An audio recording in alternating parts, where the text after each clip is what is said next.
Nicodemus, welcome to the show. Jay, I'm glad to be here. Why don't you tell us about your athletic background first? Yeah, so that's an interesting question. I would go back to high school, right? Played every sport there is to play. Growing up in Texas, that's just what you do. But I realized early on that my future was not that of a professional athlete. I realized that I had a ceiling to my athleticism or my ability on the court or on the field or whatever it may be. What I ended up doing is just focusing on academics. Went to Baylor University.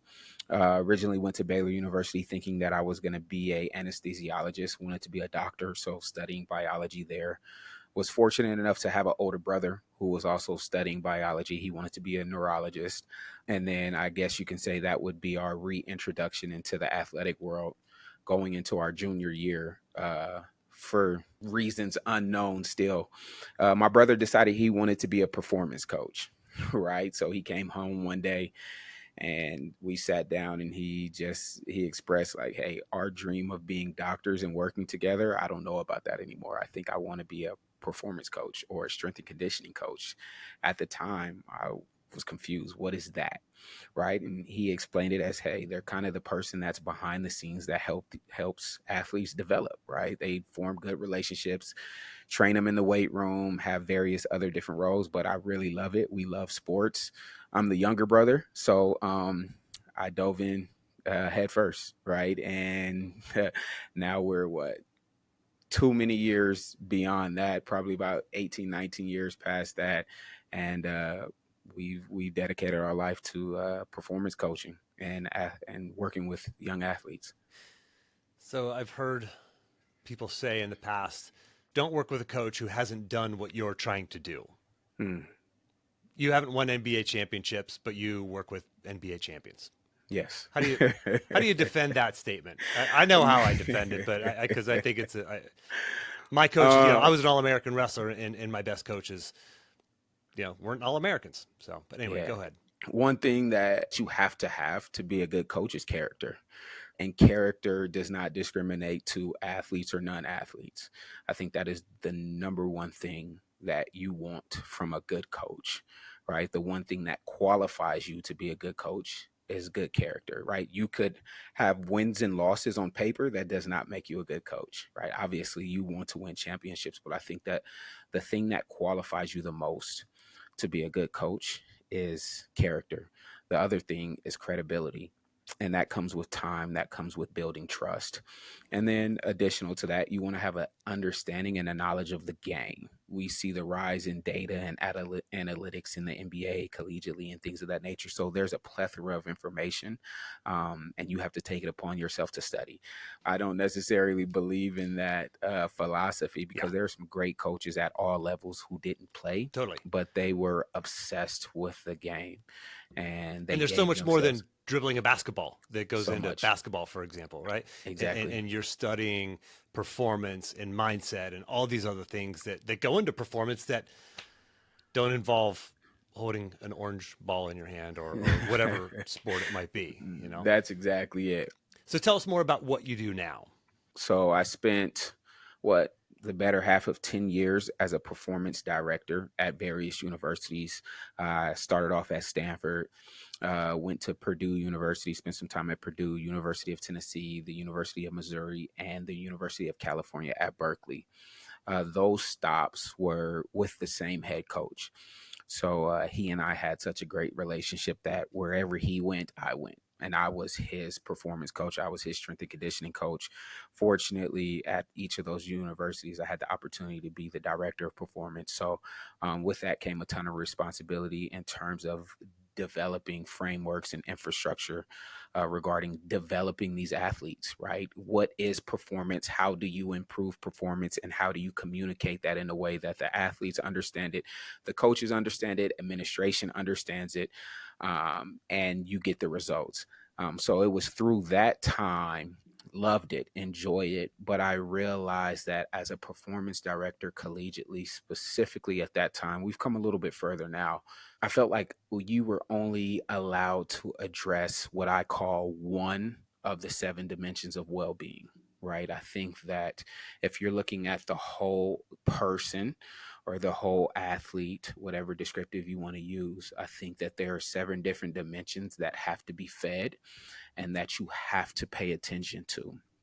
In any area where you're not intentional, or any area that you're not giving attention to, it's naturally going to lean towards decay.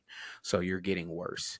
And I began to get frustrated at the idea that I was only able, for NCAA reasons, to, because of the scope of practice of a performance coach at that time, to fill that physiological or biological or physical bucket, right? Because there's these 6 other buckets that make them who they are. By the way, for the Yeah, listener, we're talking about performance here. We're talking about an athlete or athletes that Nicodemus has worked with and works with. yeah, And it's not just about the sport. And for you, the listener, it's not just about the leadership or the sales calls that you have to make, or the TPS reports that you have to fill out. yeah. There's so much more. So I'm excited to hear about these 7 dimensions. Yeah, and I mean, obviously those dimensions. There's the spiritual dimension, the physical dimension, the psychological dimension, relational dimension, occupational or professional dimension, the generational dimension, and the financial dimension. Right. So I think that those are 7 key areas that you have to be very intentional about filling those buckets. I call them buckets too. Right. So we have to fill those buckets. We have to make sure that we're increasing the capacity of those buckets. We have to make sure that there's no leak. As a collegiate director of strength and conditioning or performance coach, I was only able to really pour into that physical bucket, but I created opportunities to where I was able to, pour into that psychological bucket a little bit, because they are athletes. You're pouring into that professional bucket because they hope that that's going to go on to be their profession. But I really, really wanted to focus on that and emphasize that. So I leveraged the relationships that I had and the experience that I had with these guys, because I'm spending probably 350 days out of the year with them. And I know where the gaps are in their life. I know where the white space is. I know what the needs are. I know what they're lacking. And to see that, and to have a governing body say, well, that's outside of your scope of practice, kind of frustrating, Sure. right? So I stepped away and began working on my own, essentially as a consultant. And you look up now, and the guys that I work with, some would call me their performance coach. Other guys call me their manager. So manager and performance coach for professional athletes. Okay. So when you look at the highest performing athletes, I know you've worked with, maybe still do, with Michael Porter, Yes. the Nuggets, and Hmm. NBA champion. When you look at these guys, are they operating on, are they at level 10 on all 7 dimensions? Nobody's at level 10 in all 7 dimensions, right? At all, right? Yeah. And most people forget, these guys are, in the most cases, the guys that I work with are 18 to 25 years old, right? Who would expect, if you're not a professional athlete, who expects an 18 to 25-year-old to be operating on level 10 and all of those dimensions? Most people don't even know what they're going to do professionally in life at 25 years old. So you're asking a 19-year-old to operate level 10 professionally, right? Physically, you're still developing. Psychologically, we know you're still developing, right? Spiritually, you're still finding your purpose, figuring out who you are. So this expectation that these guys, because they operate on level 10 physically, because they are the top less than 1% in the world in basketball, we assume that they should be operating in that same caliber in every other area, So they're and crushing it, like physically. That's what crushing that's it. that's why they're, let's say, in the NBA, right? They That's it. they're That's they're it. they're operating at the highest level in that one of 7 categories. Yep. When you look at the highest performers who you've Hmm. worked with, maybe in sport, maybe outside of sport too, what are the ones where you see they're typically operating the highest at, and what are the categories where you think you typically see people really missing and just overlooking? I would say relationally is overlooked Hmm. significantly. I think the spiritual dimension, the spiritual category, is grossly overlooked, right? And when I say spiritual, I mean, I'm a believer. So there's a part of faith that's included in that. But I also Likewise. think that purpose is highly spiritual, right? So I think that most of these guys, because they've had this gift and this talent that's been recognized since 3 or 4 years old, they feel like basketball is their purpose. And they never take the time to figure out their identity, figure out who they are outside of basketball. And I'm a firm believer that something that the average career, which lasts 3 to 5 years, is not your purpose. It's simply a vehicle, right? It's a vehicle for a purpose. So most of these guys have no idea who they are off the court. They have no idea who they are outside of basketball. And that's why you see when they transition away from the game, I think that's when you start to see these headlines. Or even while they're in the game, I won't name specific players, but you see these headlines, right? And that's because they've put everything into this one bucket, this professional bucket, or even this physical bucket, and they've been apathetical in all these other areas, just non-intentional. And we're not really taught that. Yeah, I mean, No, we're not taught to figure out what our purpose is, or no, or how to be relational and no, financial. All these, like, we're really not taught that stuff in no. school, and mostly not by our parents. And for the former athletes listening, like, you're not taught this by your coaches. You maybe a little bit, depending on the coach. I think some coaches try to work this in, but by and Yeah, large, you're taught to do what you're paid to do, which is, exactly. when you're a high school or college athlete, it's that. A professional athlete, it's the sport. When you graduate college, you get into the real world. For the listeners who are out there, they have their 9 to 5 job. They're taught that they're supposed to do that well and bring home the bacon. And I find with my clients, that's what happens too. They come to me because they're missing. I've a different framework, but I love this 7 dimension framework. But they're missing pieces of it. And Yes. so, what are the repercussions of missing that, and how do you help people understand it? Yeah, great question. So the repercussions of missing that is that feeling of unfulfillment, right? You never truly feel fulfilled. The other repercussions are stagnation, right? You hit this wall. The unfortunate part about stagnation is if stagnation is not addressed within the proper time or the proper time frame, then what I'll use a economic term. Stagnation becomes recession, right? You start to go backwards, and then if you don't put it into that recession quick enough, then it becomes depression. So stagnation can become recession, can become depression.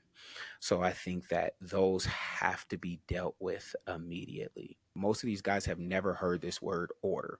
What is it, right? So one of the things that I do is I help come in into their ecosystem and show them what order is and help them establish order. One of the first parts of order is discovery, right? Because that word order, if you look at the etymology of it, it's so rich and so vast. It means prioritization, it means cultivation, it means sequencing, right? It means arranged idea, it means arrangement of ideas, it means to move, to think, to speak within a revolution of time.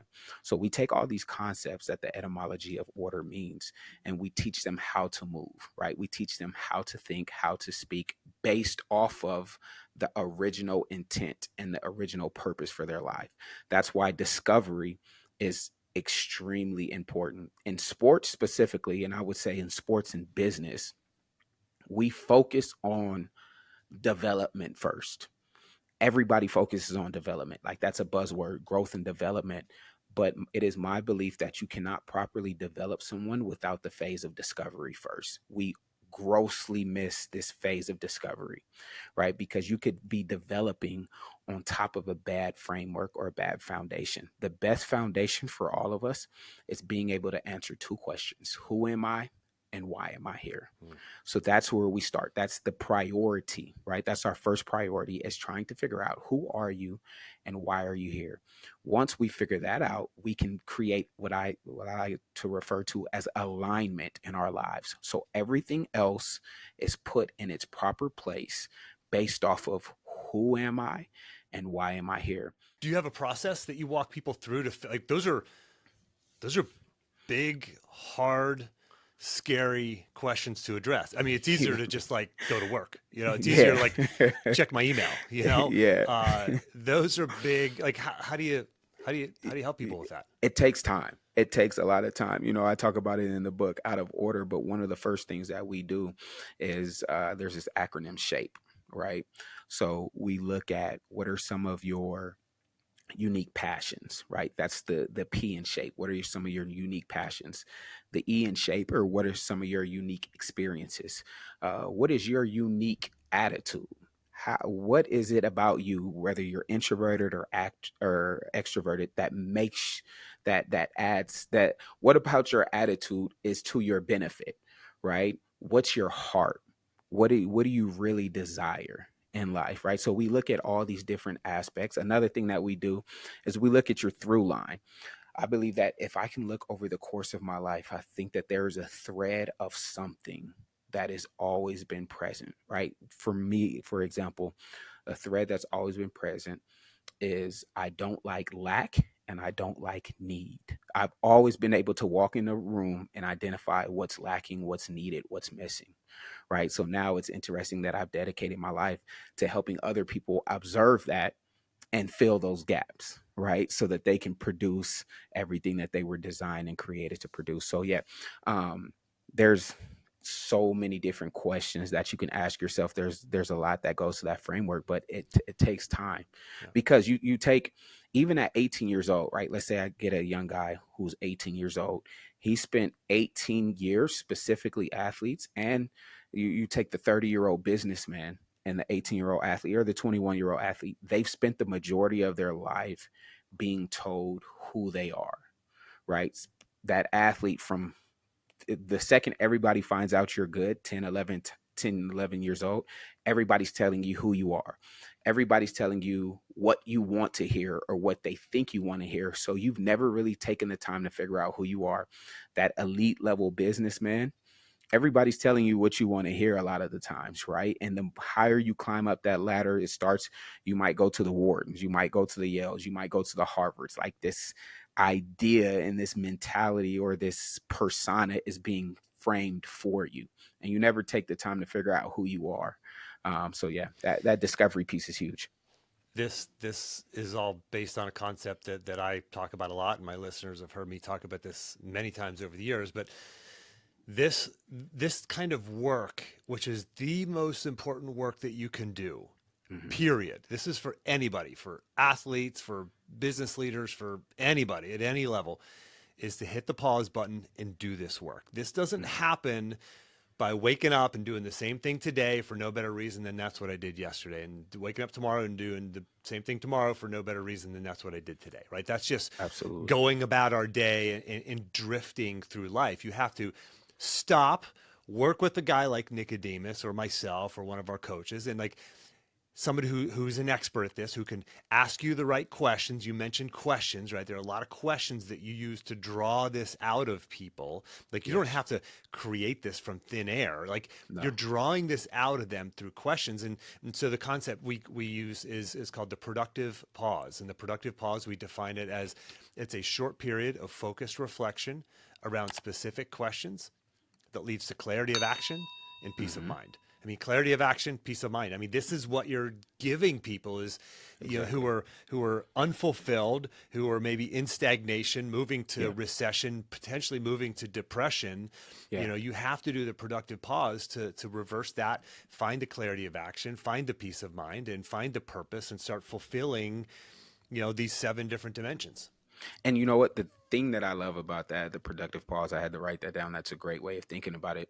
The reason why I love questions is I like, because of my background in science, right there. I think there's an art and a science to everything. So I try to find scientific principles as well that back up what I'm trying to do from an artistic standpoint, or the art of how to live well and how to find peace, right? And there's this concept called instinctive elaboration. So basically, when you ask a question, it hijacks the brain, right? Mm-hmm. So if you've ever been sitting at your desk, you're doing something, you're deep in thought, somebody walks in your room, they ask you a question, that question just took priority in your brain. And through journaling, we can do the same thing. That's why I'm a big believer in journaling with prompts, because that question hijacks your brain. And if you take that productive pause and allow that question to really dictate where your thoughts are moving or where you're moving, then now introspection happens at a whole nother level. Right. Yeah. So that's why I think questions are a great way to start. So I love the concept of productive pausing. Do you have any favorite questions? Maybe they're journaling prompts, or maybe there are other questions that you ask. Any questions that help you find Yeah, I breakthrough? mean, those first two, those are necessities. It's like, who are you? Why are you here? I often ask myself, how did I get here? Mm, Right. That's a huge one. How did I get here? Right. Are yeah. there, and in asking how did I get here, one of the things that I ask is, do I have principles that govern my life? Because chances are, I mean, the result of my life is the result of my decisions. Any decision that I made is the reason why I am where I am, or why I am where I am, or why I am who I am. Uh, so I think that you have to look at the principles that govern your life, uh, And you might not and even know what they are. They're back there governing your life, though. and you might not even have any, Mm, even worse. sure. Right. So when I ask myself, how did I get here, I always ask myself, what are my principles? Right. What are the principles that govern my life? And then, because I know the principles that govern my life, I ask myself, have I violated one of those principles? Right. And there's a million ways to teach that. There's a story that comes top of my mind. I have a 3.5 year old, and he just started playing soccer probably about a month ago, and Is he on track for professional? he's really good, right? And I hate to be that dad. He's really good, but he had 2 weeks or 3 weeks ago, he had a hat trick. He scored 3 goals. The team won 3-2. The next game, they got beat 6-0. And he stops in the middle of the game. They're down 5-0. He stops in the middle of the game, and he is hyperventilating, crying. Right. So then he comes over to the bench, and I just say, son, use your words. What's wrong? He said, Dad, they keep scoring and I haven't scored. So later on in the day, we get in the car and we go home. And this is my advice. I said, I want you to do 3 things whenever you feel like you're about to be emotional like that, right? I want you to stop and take a deep breath, right? So that productive pause. Just stop. Just stop everything. Stop and take a deep breath. Number two, I want you to go give a teammate a high five, right? Gratitude, happiness, joy. And the third thing that I want you to do is stop and think, right? Period. Stop and think, right? So there are ways, even my 3.5 year old, I'm taking these principles and I'm finding ways to break them down to him. But the principle of stopping and thinking, right? Yeah. Giving yourself time to breathe, giving yourself time, it's invaluable. Yeah. And we've all heard. I mean, this is fundamental stuff, and you're teaching Yeah. it to your 3.5-year-old. But like, how many in the listener I'm talking to you? Like, do you do it? Do you Yeah. stop and think? Do you stop and pause, take the deep breath, have gratitude, go encourage somebody else, go Yeah. give somebody a pat on the back? And this is the stuff that helps you be in the moment, overcome the challenge, find peace among the chaos. And I think this is probably a good time to jump into the word peace, Yeah. Nicodemus. You studied the word peace Yeah. for a year. A Yeah. year. Yeah. Why? And tell us about Y- that. Yeah, so in working with what we would define as highly successful professional athletes, businessmen, businesswomen, CEOs, founders, all of the above, you see that they have achieved externally what some people would define as success, but internally they're unfulfilled, they lack peace. And that bothered me. I wanted to know why. In order to know why, I have to know what it is first. So I challenged myself every day for a year. I'm going to study peace, right? Because I felt like that was a way that I can add value to others' lives. So it ended up going well over a year, but every day I studied peace. And that's another, I'm a huge for lack of other words, geek or buff when it comes to studying the etymology of words and really, really getting a rich understanding of what they mean. And that word peace is also where we get the word wellness from, right? It also means whole, it means complete, it means covenant or secure relationships, it means calm, it means tranquility, it means to prosper, which means to move forward. And there's so many things that this word peace means that make sense, right? So when that's why kind of where I came up with those 7 dimensions, because when I can move forward in all 7 of those areas and become whole, or really grow and develop the complete person, then that's when you start to see peace. But the most important discovery during my time of understanding peace, 2 words. I found out that order and wisdom are prerequisites to peace. There's a proverb that says wisdom's paths are peace. So we know that when you have wisdom, that path of wisdom leads to peace. And then as you continue to study, I found that over and over and over, establishing order, which is we talked about what order means: arrangement of ideas, proper sequence, prioritization, all these things. Order leads to peace. So that's why I am.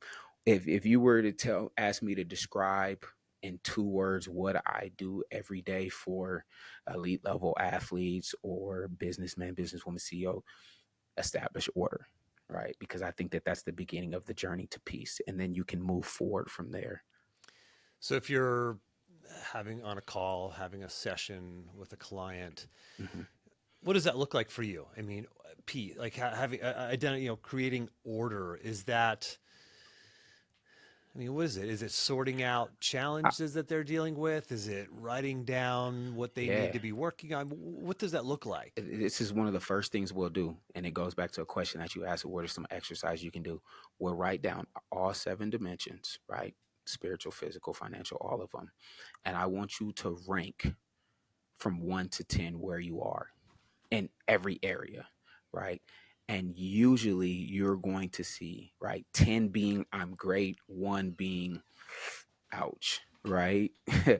You're going to see where we need to start first, right? And a mistake that I made early on in my career, I thought that I had to be the one to fix all those issues, right? But now I'm at a point, because of the network, I might not be able to fix that issue, but I know somebody who can, right? So let's say for the young athletes, if you're struggling financially, you've never been taught financial literacy, you've been abused financially, right? You've been exploited and taken advantage of financially. If we realize that, then there are some really, really, really, really good private wealth management firms that I have relationships with that we're going to put you in contact with, and we're going to allow them to start managing your finances, right? Mm. If it's something psychological, if it's something physical, obviously I spent over a decade dealing with that physiological piece. So it's figuring out where you are, what are your strengths, what are your weaknesses, and let's really attack those weaknesses. Let's figure out what was the origin of them,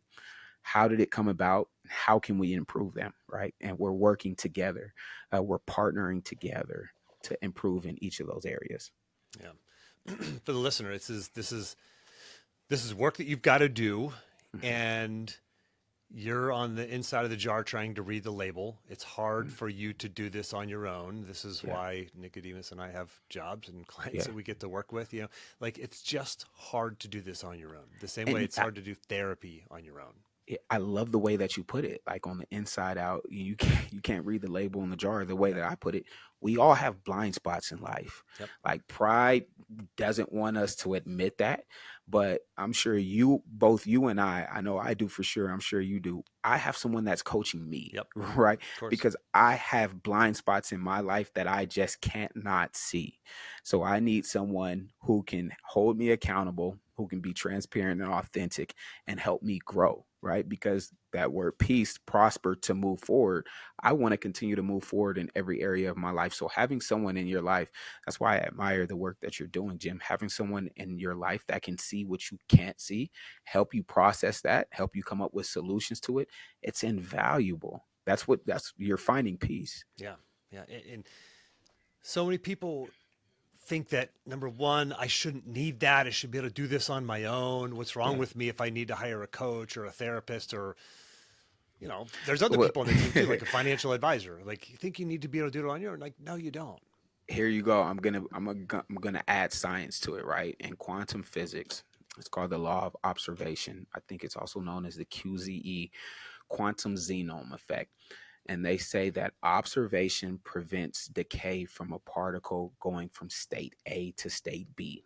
Observation alone. So if you have a particle, Yeah. if you want to prevent it from going from state A to state B being a state of decay or a lesser state, observation can prevent that. Just observing it. Right. Just observing it, Yep. right? So that's where the That's a having quantum a physics thing. I've read that before too. It's mind blowing. right. So that's like where having a coach, observation, journaling, one of the only exercises where you can actually see what's going on in your mind, observation, it prevents decay. Like it's necessary.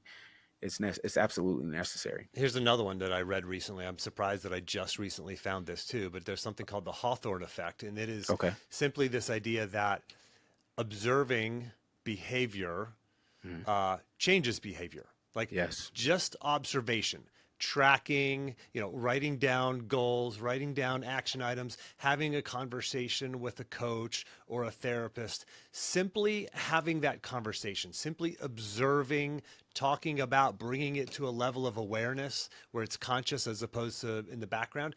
Yeah. That alone changes behavior. So Yes. working with a coach, journaling, like I want to hear more, Nicodemus, about journaling, because I journal Yeah. infrequently. I do it. I have a daily sort of very, very short minimalist journaling habit that I do a few days a week pretty consistently. And it's really, really helpful. I do it 3, 4, some days, sometimes 5 days a week. Incredibly, incredibly helpful. Doesn't take Yeah. very long. Works for me, but I struggle a lot to do it consistently and to go deeper on my journaling consistently. And a lot of my clients, I mean, it's one of those things where like, I know I need to eat right. I know I need to work out. I know I need to sleep. I know like all these things. Like journaling's kind of one of those things that we all know. At least the people like us who are like into personal development and sort of maximizing our potential, we know journaling is a good thing. But Mm. so many people struggle to do it and to get started with it. Yeah. Why? And what advice do you have for us? So I'm gonna say this, right? Just based off of what you were just describing, I want you to think of your brain or your mind as having this fixed capacity. And there's the conscious and there's the unconscious, right? So there's one piece of okay, well, I'm dealing with these things that I'm consciously aware of, the daily pressures of life. But there's this other thing that we call unconscious repressed emotions, right? So there are things that happen to us on a daily basis that we just put in the back of our mind. That's our unconscious, right? We just put in the back of our mind. There are traumatic experiences that happen to us as adults, as children, things of the nature. Like life happens, and a lot of the times, if you don't process it, it goes in the back of your mind. Well, there's this reservoir and this limited capacity that when it fills up, it overflows, right? And it might overflow in the presence of our children as anger, right? It might overflow in the presence of the world if you're a professional athlete as, well, this athlete, why do they keep getting into fights with all the with the whole NBA? Why do they keep appearing before judges? Why do they keep having to go to court? Why are they doing this? A lot of the times we've never dealt with those unconscious repressed emotions. And And if by you the way, look, just if I can interrupt for just a yeah, sec, because for it might appear as those things, which are very yes, obvious, but it yep, also might simply appear as, why am I not getting the promotion? Or it exactly. might appear as, why do I keep hitting the snooze button when I know I want to wake up early and work out? So Yeah, and we go ahead. know from the work of Dr. Carolyn Leaf and even Dr. Sarno, it can also appear as physical ailment, right?